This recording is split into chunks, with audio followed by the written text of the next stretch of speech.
important for people to navigate that carefully, because there's a lot of DeFi projects out there and a lot of good ideas, but only a handful are going to really break out. On the tailwind side, of course, is that we know that there is enormous efforts and interest in moving everything digitally onto the blockchain. Hello everyone, this is BTC Insight and welcome to yet another deep dive into BTC Insight. Before we jump in, make sure to hit that like button and subscribe if you haven't yet. You won't want to miss this. According to Tom Lee, October 10th marked a turning point in crypto markets. A headline involving Trump and China trade relations triggered a sharp drop in crypto prices. But what followed was far more significant. This wasn't just another pullback. It became the largest single-day liquidation in crypto history, surpassing even the collapses of FTX and the COVID crash. Behind the scenes, a perfect storm was brewing. Crypto's plumbing, the unseen infrastructure that keeps exchanges, loans, and collateralized assets functioning, cracked under pressure. Well, on October 10th, there was a headline, related to Trump and China trade relations that caused a pretty big drop in crypto prices. And that triggered a cascade of events that led to the biggest single-day liquidation in the history of crypto. So it was bigger than FTX, bigger than COVID. And I think it exposed that there were some problems within the plumbing of crypto, and those ripple effects are still happening today. Bitcoin and Ethereum actually proved to be pretty resilient. I think they only fell roughly peak to trough 7% during that liquidation. A lot of the smaller cryptos fell 80% or more. But what they ended up tracing this to is there was a feature in some of these exchanges called ADL, automatic liquidations. And when the collateral that someone puts to borrow money, if the price of that drops, it triggers an automatic sale. So some of the small stable coins actually went below $1 momentarily. So what you thought was safe collateral because it was worth $1 suddenly fell 40%, and that triggered a cascade of liquidations. That is what spread sort of really quickly across the network. Bitcoin and Ethereum held up really well because in prior episodes of liquidation events that you could have seen Bitcoin and Ethereum fall 30-40%, but instead they barely fell. But in that market, there is a bit of leverage because crypto does attract people who like to use leverage, and there's volatility, but that combination can be quite lethal when liquidity shrinks. And so it was kind of a negative adverse combination of factors. Ethereum is a smart contract blockchain, so you can essentially program a lot of information and store it. That allows you to do a lot of things that are really useful, and it's in contrast to Bitcoin, which really is essentially stored energy, or digital gold. One of the big breakouts this year in terms of product adoption has been stablecoins, which is a dollar that's tokenized onto the blockchain. And a tokenized dollar or stablecoin is useful because you can use fractional payments. Instead of something being in pennies, a stablecoin drops to 12 digits, so it's good for micropayments. And there's a lot of finality, right? You can send money, send dollars, and you know that these transactions are final. Well, it turns out Wall Street's interested in tokenizing more than just dollars. There's a lot of talk about tokenizing, as Larry Fink would say, tokenize everything onto the blockchain. So equities, bonds, credit, real estate, what they call real-world assets. You'll need a neutral blockchain to actually essentially create these products and run it on.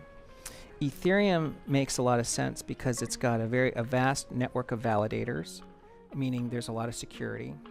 It's also been around the longest. It's celebrating 10 years. Yeah.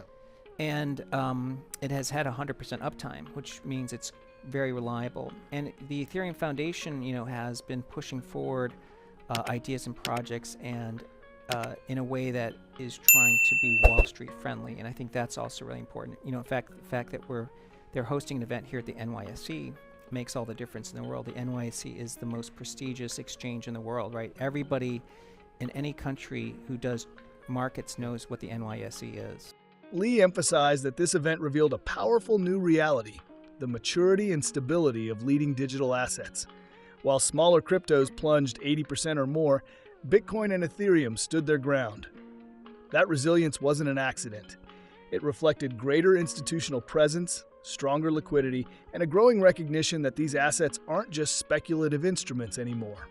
Bitcoin, as Lee puts it, functions as stored energy or digital gold, a reliable, decentralized store of value.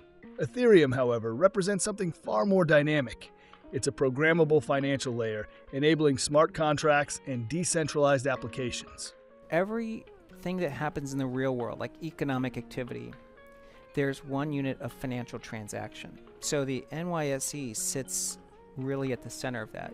Everything that happens in the world has to essentially go through an exchange, and NYSE is, again, the most prestigious exchange. More than 50% of all economic growth over the past 10 years has been native digital. And it's just a matter of time that as money has become digital, and you're tokenizing digital dollars, that it means that what becomes traded on a digital exchange isn't just stocks anymore, and it's not just bonds, and it's not even just real estate. It may be prediction markets. That's become a huge breakout. Polymarket investment, $2 billion by NY. Yeah, and Polymarket has really been good signal for markets. Polymarket correctly predicted in the 2024 election, 50 out of 50 states. The prediction markets got those correct, and in the New York City mayoral election, correctly called Mondami as the winner. So the prediction markets are proving to be really good signal for markets, but also that's taking events and making it a financial product. I'd say the headwind for crypto continues to be that it is a very competitive marketplace, and so there's a lot of ideas, and the best ideas win. So it's important for people to navigate that carefully. Because there's a lot of DeFi projects out there and a lot of good ideas, but only a handful are going to really break out. On the tailwind side, of course, is that we know that there is enormous efforts and interest in moving everything digitally onto the blockchain. So that's going to be a 10-year tailwind for the industry. Ethereum's network value today's maybe 400 billion or so, but global GDP is 90 trillion. Okay, the total size of global financial markets is 200 trillion, maybe more. Yeah. It might even be 300 trillion. How much of that ends up on blockchains? The idea, according to Larry Fink, is to move 100% of this onto the blockchain. So we're talking trillions of dollars of assets moving onto layer 1 blockchains.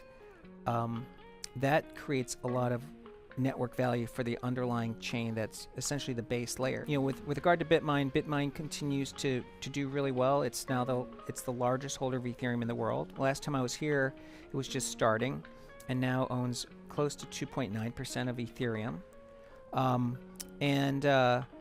There's a lot of investor education out there. A lot of people are really interested in learning about, one, how to actually create products onto the blockchain. There's a lot of interest in people deploying stablecoins, and a lot of folks want to work with us on understanding that. The crypto landscape is ultra competitive. Thousands of DeFi projects compete for attention, but only a handful will survive. Innovation alone isn't enough. Scalability, compliance, and user trust will decide the winners. However, the tailwinds are enormous. Every major bank, corporation, and government is exploring blockchain integration. The push to digitize assets isn't slowing down. It's accelerating. With global GDP around $90 trillion and total financial markets estimated at over $300 trillion, even if a fraction of that migrates to blockchain platforms, the network value of systems like Ethereum could surge exponentially.